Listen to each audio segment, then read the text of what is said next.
Murder in the morning from the Hidden Killers podcast. Okay, trigger warning. I'm going to get really angry in this next story because I just will because I don't really see any way not to. And I think more people should be utterly outraged and remembering that this happened and continue to push for justice for the insane amount of incompetency that was demonstrated in Uvalde, Texas, 1 year ago today, as of the airing of this. If you remember the Uvalde school shooting, I know there's been a lot of school shootings since, and we kind of forget about some of those things sometimes. But it was a year ago. This is where that one young idiot went in there with a gun, and I believe it was 19 children that were killed. Is that correct? I think so. And don't forget, he kill his grandmother as well before he went on the rampage. Yeah, 19 students and 2 teachers. 7 others were injured, but survived. And then the police didn't go in. Nope. For how long? Was it an hour? We're gonna go through that, and we're gonna give you a little update on the aftermath as to, what actually happened? What sort of ways were we holding these people accountable to this day? And it may be a little triggering, but I think we should be triggered by this because, there's some things in life you just got to deal with. And this is one of them, and this is utter incompetency. And okay, here we go. I'm going to get mad. So Uvalde, they're still searching for answers. And there's lots of righteous anger here. It's been a full year since that horrific massacre at Robb Elementary School, where a teenager armed with an AR-style rifle indiscriminately extinguished the lives of 19 children and 2 teachers inside a 4th grade classroom. The blood of innocent kids between 9 and 11 years old there, staining the floors. The attack, the deadliest school shooting in Texas history, sparked outrage and heated debate over gun control, of course, because it always does, and we always do nothing. But today, as the painful anniversary looms, the focus has shifted to the glaring failures of law enforcement on that fateful day. And let me preface this too. I do not hate law enforcement. I work with them all the time on this show. We talk with them all the time. I have friends, I have family who are in law enforcement. I am not against law enforcement. I am against incompetent law enforcement, just like I'm against incompetent anything. And this was utterly incompetent, and I believe these people should pay. The Texas lawmakers released a scathing report throwing a spotlight on a scene that was disturbing in its chaotic inefficiency and passive response to the ongoing carnage. Imagine the scene. 400 heavily armed officers. This is not an exaggeration. This happened just 365 days ago in here, good old Only in America, as Brooks and Dunn would sing it. I'd like to hear a verse from the song about this. 400 heavily armed officers from an array of federal, state, and local agencies gathering, seemingly frozen in time, reluctant to confront a teenager with a gun. No, they left the kids to confront the teenager with the gun and the teachers. Yep. Rather than going in armed with Kevlar vests. Guns themselves. And guns. They stood there. So everybody in all the departments that have their fucking tanks and all this other crazy shit that they don't need, they were too pussy to go in there and handle any of this. Over an hour they waited. While innocent lives were extinguished inside the terrified classroom. The report accused these officers of prioritizing their own safety over the desperate pleas for help from those inside the school, which they did. A disturbing abdication of their sworn duty. Out of the multitude of officers present, more than 90 hailed from the Texas Department of Public Safety under the command of Colonel Steve McCraw. McCraw, rather than assuming responsibility for the failures of his force, instead pointed an accusing finger at Uvalde's school police chief, who was later dismissed. Yet, despite calls for his resignation from grieving Uvalde families and lawmakers alike, McCraw has stubbornly clung to his opinion to this day. His phone number, by the way, 512-424-7770. just in case you wanted it. That's 512-424-7770. Continuing He on. deserves to hear what people think. I'll give his email a little bit later on, too. Yes. In the fallout of this calamity, 5 officers found themselves under investigation, ultimately leading to their firing or resignation.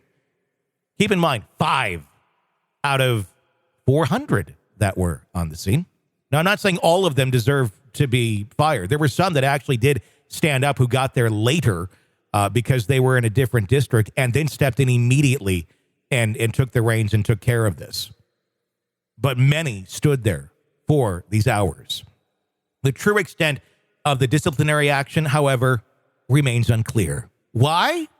Because of bureaucratic laws, bureaucratic tendencies with so many police departments, murky waters of not wanting to be transparent because, protect and serve, and let's let the public know what we're doing with their money.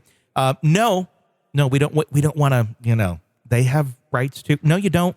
At this point, we need to know what you did, why you did it, and what your punishment is, what your disciplinary action is. So the public can say this was enough or this was not enough. The search for accountability is ongoing, with Uvalde County District Attorney Christina Mitchell declaring that the Texas Rangers are continuing to investigate the police response, promising to present the findings to a grand jury. 1 year later, the gears of justice seem to grind frustratingly slow for the victims' families. Surprise, surprise. Uvalde Mayor Don McLaughlin mirrors this frustration, lamenting the fact that investigators are failing to provide answers to even the simplest of questions. Of course they are. They don't want to be looked at as bad, even though they already are. Remember the day that this happened?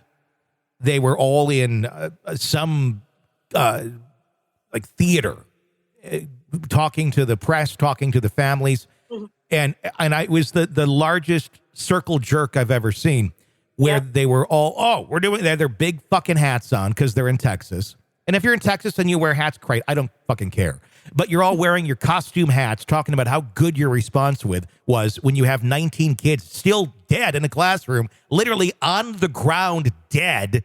And you're in another room going, this is great. We did such a good job. I thank you for your response. I thank you for your response. We really did the best that we could. And then, of all people, Beto O'Rourke, whether you think of him good or bad, I don't care. He actually had the balls to stand up and go, there's kids dead over there. And you all are doing this. And they were like, get him out of here. Get him out. Because why question? Yeah, they did something about him, didn't they? Yeah, why question authority? You can't question that sort of authority in Texas when you're wearing a big hat, because I guess it makes up for a small dick. The mournful outcry for justice is amplified by the fact that authorities in Uvalde are withholding public records relating to the shooting and the police response, further clouding the path to truth and accountability. The investigation does continue on. Survivors bear the indelible scars of that day. About a dozen students from the fateful classroom managed to survive the attack, some demonstrating unimaginable courage. Returned to class in person last fall, others including a girl who spent over 2 months in the hospital recovering from multiple gunshot wounds, attend school virtually. Veronica Matta, a kindergarten teacher in Uvalde, also bravely returned to her job, enduring the heartbreaking absence of her own 10-year-old daughter, Tess, who tragically fell victim to the attack. She went back and taught again. For the survivors and their families, their losses are immortal reminders of that day, constant prompts for their fight for justice. And the sad part is, it's a fight for justice, not even about the killer anymore. It's about the people who are supposed to fucking be there to protect. The anger's not even at the guy. I mean, yes, there's anger certainly at the murderer, but there's so much more anger at the people who didn't do their job, who could have stopped this or made it less than what it turned out to be. But the voices of the brave survivors and bereaved families have found the way to attack this in the form of a $27 billion class action lawsuit against the city, the school district, multiple law enforcement agencies, and individual officers present that day. They are demanding redress for the indelible and forever lasting trauma caused by law enforcement's failures. Among the high-ranking officers being sued is Texas DPS Chief Steve McCraw. Might I remind you, he has a phone number. It's 512-424-7770. Stephen.McCraw, just how it sounds, MCCRAW, at dps.texas.gov. Again, phone number 512-424-7770. For those of you still with a fax machine, stand by. I'll be giving you that number as well shortly as well, in case you'd like to, I don't know, send a message or a lot of them repeatedly on repeat all day long, forever. Despite the mounting accusations, he staunchly still defends the actions of the department, claiming that they are, as an institution, did not fail in their response to the massacre. This audacious stance continues to spark fury among parents of Robb Elementary School students who have repeatedly urged him to resign. You think that'd be the least you could do? Mm-hmm. You know? I mean, why dig in on this? This is not the one to dig in on. Court documents have shed light on the colossal and heart-wrenching array of failures by law enforcement and Robb Elementary security systems, which contributed to the tragedy in spite of their active shooter training, which instructs officers to neutralize the shooter quickly. The police response was disastrously slow and inadequate. In a horrifying slow-motion nightmare, it's been revealed that despite multiple 911 calls from students trapped in the adjoining fourth grade classroom, you have fourth graders on the phone with 911.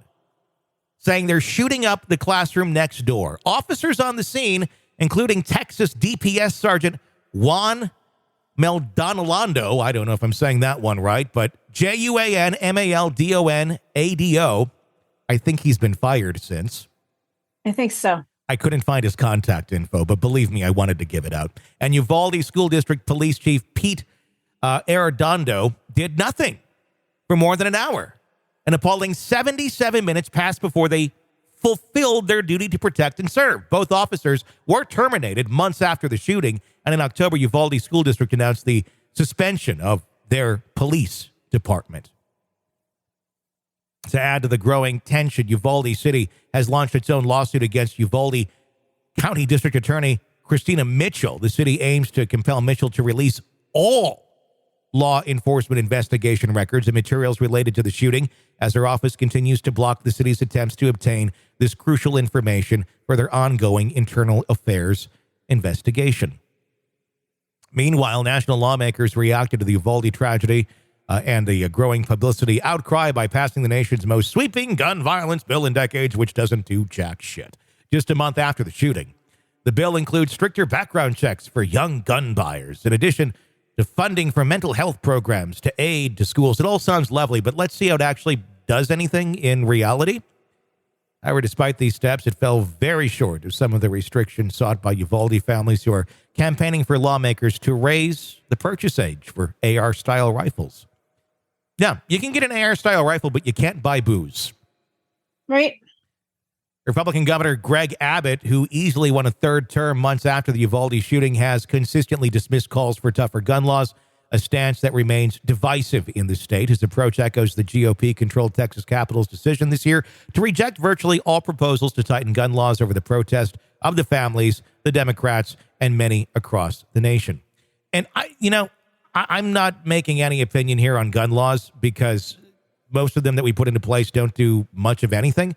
Something sensible would be nice if we could agree on it. But what I think we should have is more so culpability if this shit happens and for your response to it. So, okay, we don't want stricter gun laws. Okay, great. Well, then you're going to be responsible when this sort of shit goes down too, for not doing anything to try and prevent these sort of things. And there should be certainly jail time for many of these people who failed to act. The city of Uvalde, which has closed the Robb Elementary campus indefinitely, continues to grieve the survivors of that ill-fated day, some returning to classrooms, some clinging to the safety of virtual learning, remain haunted by their experiences, and they always will. Parents and teachers bear their grief in stoic silence, advocating for justice.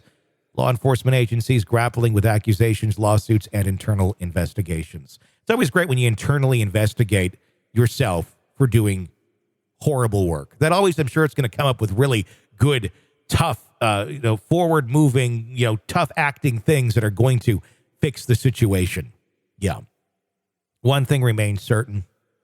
The memory of the Uvalde tragedy will continue to linger and serve as a stark reminder of the failures of law enforcement and the ongoing debates about gun control in America.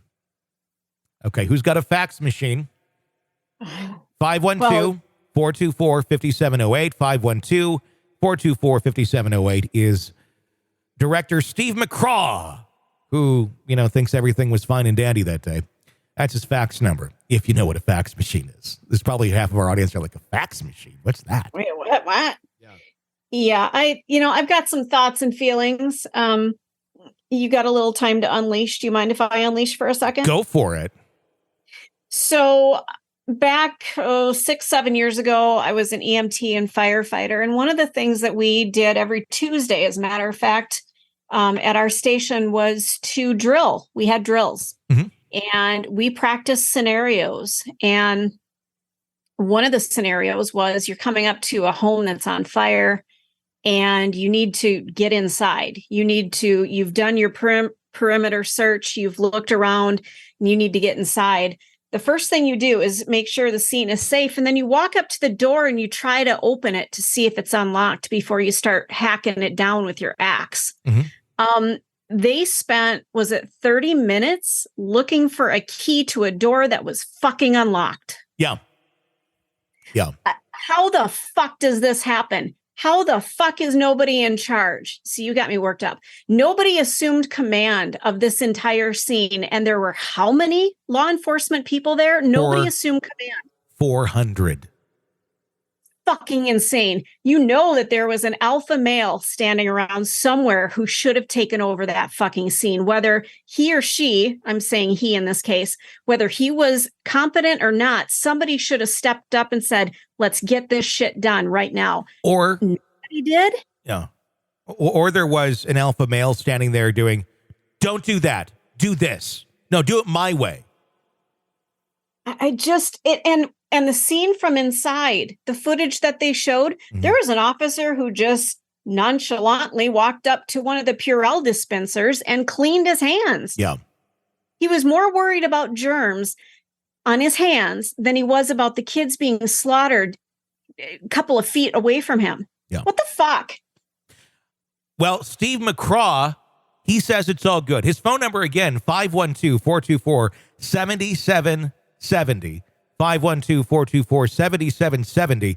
If you'd like to talk to Steve, I'm sure you won't get through to him because I'm sure he gets calls every single day like this. Hope so. But I don't see anything wrong with, maybe making his line a little busy, making work a little more hellish until he resigns or gets put behind bars.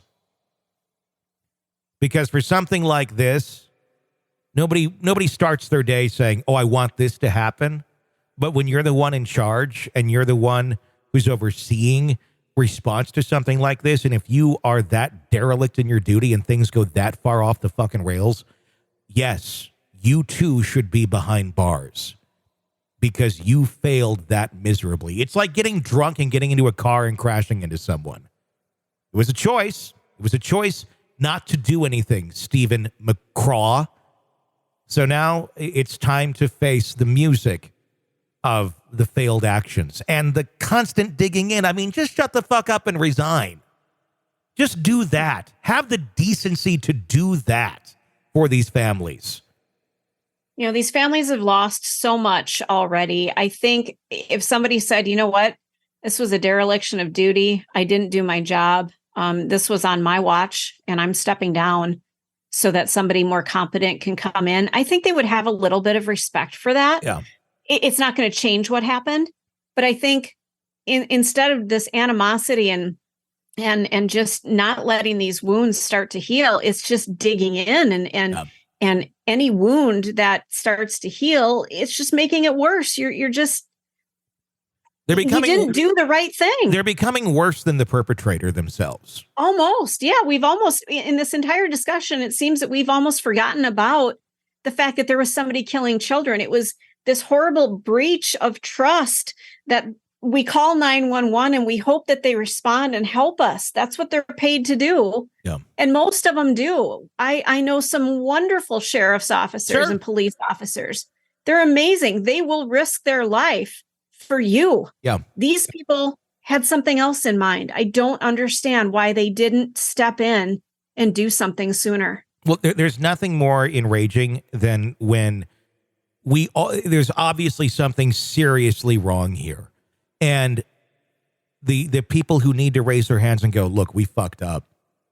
Yeah, we fucked up. We have to find a way to fix this so this never, ever happens again.